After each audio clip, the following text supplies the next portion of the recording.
Hey guys, Metagross Freak here, and I'm sorry for coming to you unshaven and with a weird looking format, but and I want you guys to see my face in this episode. Um, so it's come to my attention that based on the fact that my dragon video only has 30 views, that it might not be that well, and it also occurs to me that I don't have a lot of history in it. It's mostly about Pokemon. However, I brought up a great point talking about Seadra, the dragon water Pokemon, and I found out a little bit more about seahorses and dragons that I forgot to mention. So this video is about how seahorses and dragons are basically the same thing. Let's begin. I'm going to do a recap of what I said in the original dragon video about Seadra, just so, if you haven't seen it, you'll be right on cue.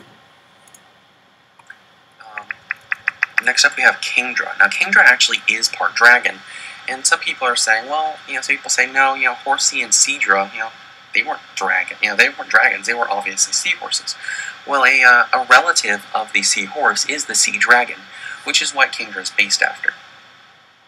The sea dragon, similar to the seahorse, is a small sea creature native to the Pacific Ocean, more specifically on the California side. In fact, the Monterey Bay Aquarium, one of the most popular attractions in Monterey. Before I go too far, I'd like to point out an error I made. I said originally that the Gyarados was based on the Loch Ness Monster. I put him in the Atlantic Ocean because I wasn't really sure, because it might have been based on like the Leviathan stuff. I now know that Gyarados is a reference to an old myth that if a carp gets over like this one like ancient site called the Dragon's Gate, there's a myth that like a carp will turn into a dragon, which it's a Japanese myth, and also Gira and Dosu are two Japanese words meaning basically death and destruction, which makes sense because Gyarados is basically like a one-man wrecking crew. So I want to move him from the Atlantic Ocean to the Pacific Ocean next to Tyranitar. So that's an update for that. In case you guys haven't seen, in case you guys are unfamiliar with the animals, I'm a little unprepared for this. Sorry. A seahorse is a fish. There's a really good picture of a seahorse right there. And then a sea dragon is a relative of it. Sea dragon. Here we go. Leafy sea dragon. It's basically the same thing. They're both relatives of like tubefish, whatever. So back to Kingdra.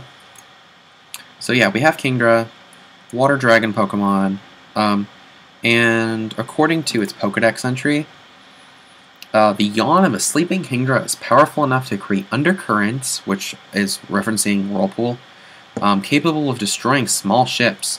Should they decide to emerge from the depths of the ocean, Kingdra's strength from this feat alone can create large whirlpools and seaborne tornadoes on the surface. I don't know if it's a direct reference, but this is really reminiscent of Charybdis, which I'm probably messing that up, which is a sea monster from Greek mythology that I think is found in the Odyssey. Which Scylla and Charybdis, basically kind of like between a rock and a hard place. It's a sea monster that makes whirlpools. So I noticed that similarity. But if you're not convinced with Pokemon, let's go on to the Yogs. Kaiser Seahorse. Lovely Yu-Gi-Oh character. The Seahorse.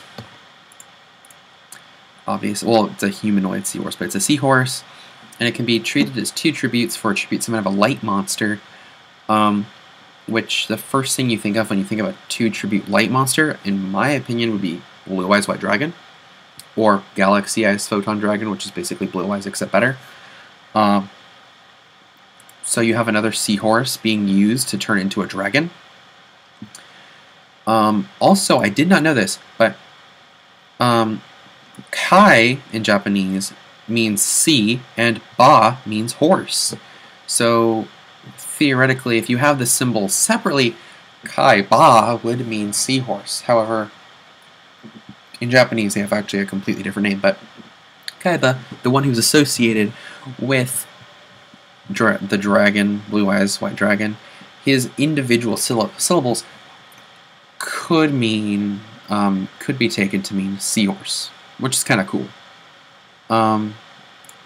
Also, I couldn't find the actual legend, but there is a Japanese legend about how if a seahorse lives for 100 years, it'll evolve into a dragon. And I have another thing with, there's an old Chinese legend of the 4 dragons that basically carried water in their mouths during a great drought to make rain. That way, people could, not die of thirst. And the king of the sky was pissed off by this, and he killed them, by putting rocks on their heads or something. And the Jade Emperor, yeah, and these fairies felt bad for these dying dragons, and so the water from the dragons was turned into the 4 dragons were turned into the 4 rivers of China: the Pearl River, the Long River, the Yellow River, and the Black River. Those are their English names, by the way. So yeah, we have a lot of association here with dragons and seahorses and water. So just to recap, we have 2 great media outlets of seahorses. We have Pokemon and we have Yu-Gi-Oh! Of seahorses turning into dragons.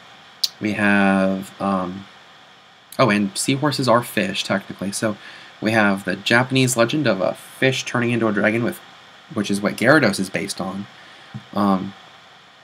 We have Chinese legend of dragons being related to water and turning into rivers. And we have the Japanese myth that if a seahorse lives for 100 years, it turns into a dragon. So if that's not proof enough for you, I don't know, but I'm convinced that dragons, at least in Asia, because remember, in European dragons tend to be based on the fire-breathing dragons. Well, in China and in Japan, dragons, for example, Godzilla, it lives in the ocean. Dragons are more associated with water. So, at least in Asian mythologies, it makes perfect sense that a seahorse would be, the basis of they're dragons. So, I'm Metagross Freak, and until next time, thanks for watching. Bye.